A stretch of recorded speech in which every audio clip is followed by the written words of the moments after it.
സ്വന്തം ചോരയിലുള്ള കുഞ്ഞല്ലാത്തതിനാൽ 6 വയസ്സുകാരി മകളെ കൊലപ്പെടുത്തിയ രണ്ടാനമ്മ.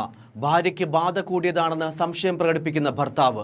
സ്വാഭാവിക മരണമെന്ന് വരുത്തി തീർക്കാൻ രക്ഷിതാക്കൾ ശ്രമിച്ച കേസിൽ പോസ്റ്റ്മോർട്ടം റിപ്പോർട്ടിൽ തെളിഞ്ഞത് ശ്വാസം മുട്ടിച്ചുള്ള കൊലപാതകം. സ്വന്തം കുടുംബങ്ങളിൽ പോലും കുഞ്ഞുമക്കൾ സുരക്ഷിതരല്ല എന്ന് വീണ്ടും തെളിയിക്കുകയാണ് കോതമംഗലത്തെ നിഷ്ഠൂര കൊലപാതകം.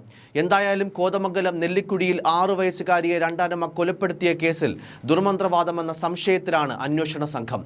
6 വയസ്സുകാരി മുസ്കാൻ രാവിലെ വിളിച്ചിട്ട് ഉറക്കമെഴുന്നേൽക്കുന്നില്ല എന്നും അത്തരത്തിൽ സ്വാഭാവിക മരണമെന്ന് വരുത്തി തീർക്കാനുമായിരുന്നു രണ്ടാനമ്മയുടെ ശ്രമം. അതേസമയം ഭാര്യയ്ക്ക് എന്തൊക്കെയോ ബാധയുണ്ടെന്നാണ് കുട്ടിയുടെ പിതാവായ അജാസ് പറഞ്ഞത്.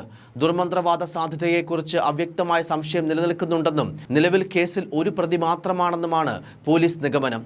നെല്ലിക്കുഴിയിൽ സ്ഥിരതാമസമാക്കിയ ഉത്തർപ്രദേശ് സ്വദേശി അജാസ് ഖാന്റെ 6 വയസ്സുകാരിയായ മകൾ കഴിഞ്ഞ ദിവസം രാവിലെയാണ് വീടിനുള്ളിൽ മരിച്ച നിലയിൽ കണ്ടെത്തിയത്. അജാസ് ഖാന്റെ രണ്ടാം ഭാര്യ നിഷയെന്ന് വിളിക്കുന്ന അനീഷയാണ് കുഞ്ഞിനെ ശ്വാസം മുട്ടിച്ച് കൊന്നതെന്നാണ് പോലീസ് കണ്ടെത്തൽ. അജാസ് ഖാന് ആദ്യ ഭാര്യയിലുള്ള കുട്ടിയാണ് കൊല്ലപ്പെട്ട മുസ്കാൻ. അറസ്റ്റിലായ അനീഷ പലപ്പോഴായി പലതരത്തിലുള്ള മൊഴിയാണ് പോലീസിന് നൽകുന്നത്. അനീഷയുടെ ഭർത്താവ് അജാസ് ഖാൻ ഇപ്പോഴും പോലീസ് കസ്റ്റഡിയിൽ തുടരുകയാണ്. നിഷയ്ക്കും ആദ്യ വിവാഹ ബന്ധത്തിൽ ഒരു കുട്ടിയുണ്ട്. അടുത്തിടെ അജാസ് ഖാനിൽ നിന്ന് നിഷ വീണ്ടും ഗർഭിണിയായിരുന്നു. ഒരു കുട്ടി കൂടി വരുമ്പോൾ മുന്നോട്ടുള്ള ജീവിതത്തിന് മുസ്കാൻ തടസ്സമാകുമോ എന്ന ചിന്തയിലാണ് കുഞ്ഞിനെ കൊന്നതെന്നാണ് നിഷ ആദ്യം നൽകിയ മൊഴി. തുടർന്നുള്ള ചോദ്യം ചെയ്യലിലാണ് ദുർമന്ത്രവാദത്തിലേക്ക് വിരൽ ചൂണ്ടുന്ന വിവരങ്ങൾ പോലീസിന് ലഭിച്ചത്. രാവിലെ ഉറക്കമുണർന്ന് നോക്കുമ്പോൾ കുട്ടി അനങ്ങുന്നില്ല എന്ന് പറഞ്ഞാണ് അനീഷ അയൽവീട്ടിൽ വന്ന് വിവരം പറയുന്നതെന്ന് വാർഡ് മെമ്പർ ടി.ഒ. അസീസ് പറഞ്ഞു. അയൽക്കാരാണ് തന്നെ വിവരം അറിയിച്ചത്. ഉടൻ പോലീസിനെ അറിയിച്ചു. ഭാര്യയ്ക്ക് എന്തൊക്കെയോ ബാധയുണ്ടെന്നാണ് അജാസ് പറഞ്ഞത്. രാത്രി തൻ്റെ കൂടെ ഭക്ഷണം കഴിച്ച് കുട്ടികൾ ഉറങ്ങാൻ കിടന്നതാണ്. താനും ഭാര്യയും മറ്റൊരു മുറിയിലാണ് കിടന്നിരുന്നതെന്നും രാത്രി 10:30 ജോലി സ്ഥലത്തേക്ക് പോയെന്നുമാണ് അജാസ് പറഞ്ഞത്. ഭാര്യയ്ക്ക് ബാധയുണ്ട്, അതുകൊണ്ട് പല രീതിയിൽ അവൾ പ്രതികരിക്കുമെന്നും അജാസ് ഖാൻ പ്രതികരിച്ചിരുന്നു.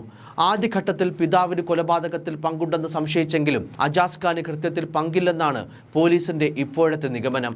സ്വന്തം കുട്ടി അല്ലാത്തതിനാൽ ഒഴിവാക്കാനായിരുന്നു കൊലപാതകമെന്ന് അനീഷ പോലീസിന് മൊഴി നൽകിയിട്ടുണ്ട്. ഇതിനിടെയാണ് അനീഷയ്ക്ക് ബാധ കൂടലുണ്ടോ എന്ന സംശയം ഭർത്താവ് ഉയർത്തിയത്. രാത്രി ഭക്ഷണം കഴിച്ച് ഉറങ്ങിയ മകൾ രാവിലെ വിളിച്ചിട്ട് എഴുന്നേൽക്കുന്നില്ല എന്നായിരുന്നു കുട്ടിയുടെ പിതാവും കൊലപാതകിയായ രണ്ടാനമ്മയും പോലീസിന് രാവിലെ നൽകിയ മറുപടി. ഇൻക്വസ്റ്റിൽ കുട്ടിയുടെ ശരീരത്തിൽ കാര്യമായ മുറിവുകളൊന്നും കണ്ടെത്തിയില്ല. അസ്വാഭാവിക മരണത്തിനാണ് പോലീസ് ആദ്യം കേസെടുത്തത്. പിന്നാലെയാണ് പോസ്റ്റ്മോർട്ടം റിപ്പോർട്ടിൽ കുട്ടിയെ ശ്വാസം മുട്ടിച്ച് കൊലപ്പെടുത്തിയെന്ന നിർണായകമായ കണ്ടെത്തൽ നടന്നത്. പിന്നീട് അജാസ് ഖാനെയും രണ്ടാനമ്മയും ചോദ്യം ചെയ്തപ്പോൾ കൊലപാതകത്തിന്റെ ചുരുളഴിഞ്ഞു. കുഞ്ഞിനെ കഴുത്ത് ഞെരിച്ച് ശ്വാസം മുട്ടിച്ച് കൊലപ്പെടുത്തിയെന്ന് അനീഷ പോലീസിനോട് സമ്മതിച്ചു. രാത്രി അജാസ് ഖാൻ വീട്ടിൽ നിന്നും പുറത്തു പോയപ്പോഴാണ് കുട്ടിയുടെ കഴുത്ത് ഞെരിച്ച് കൊലപ്പെടുത്തിയത്. അജാസ് ഖാനും ഭാര്യയും 2 മക്കളുമായിരുന്നു വീട്ടിലുണ്ടായിരുന്നത്. ഇന്നലെ രാത്രി ഭക്ഷണം കഴിച്ച് ഉറങ്ങാൻ കിടന്നതായിരുന്നു മുസ്കാൻ. അജാസ് ഖാനും ഭാര്യയും 2 മുറിയിലും മക്കൾ 2 പേരും മറ്റൊരു മുറിയിലുമായിരുന്നു കിടന്നിരുന്നത്. മുസ്കാനൊപ്പം ഉണ്ടായിരുന്നത് കൈക്കുഞ്ഞായിരുന്നു. രാവിലെ പെൺകുട്ടി എഴുന്നേൽക്കാതായതോടെ ചെന്ന് നോക്കിയപ്പോഴാണ് മരിച്ച നിലയിൽ കണ്ടെത്തിയതെന്നാണ് മാതാപിതാക്കൾ പറഞ്ഞത്. കുഞ്ഞ് മരിച്ച വിവരമറിഞ്ഞ് സംശയം തോന്നിയ നാട്ടുകാരാണ് പഞ്ചായത്ത് മെമ്പറിനെയും പോലീസിനെയും വിവരമറിയിച്ചത്. കോതമംഗലം പോലീസെത്തി മൃതദേഹം പോസ്റ്റ്മോർട്ടത്തിന് അയക്കുകയായിരുന്നു. രാവിലെ എണീക്കുമ്പോൾ കുഞ്ഞിന് ബോധമില്ലായിരുന്നുവെന്നും ഉടൻ തന്നെ ആശുപത്രിയിൽ എത്തിച്ചുവെങ്കിലും അവിടെ എത്തുമ്പോഴേക്കും കുട്ടി മരിച്ചിരുന്നുവെന്നുമാണ് കുട്ടിയുടെ രണ്ടാനമ്മ പോലീസിനോട് ആദ്യം നൽകിയ മൊഴി. പിന്നീട് നടത്തിയ വിശദമായ മൊഴിയെടുപ്പിലും അന്വേഷണത്തിലുമാണ് കൊലപാതകത്തിന്റെ ചുരുളഴിഞ്ഞത്. News desk, focus news TV.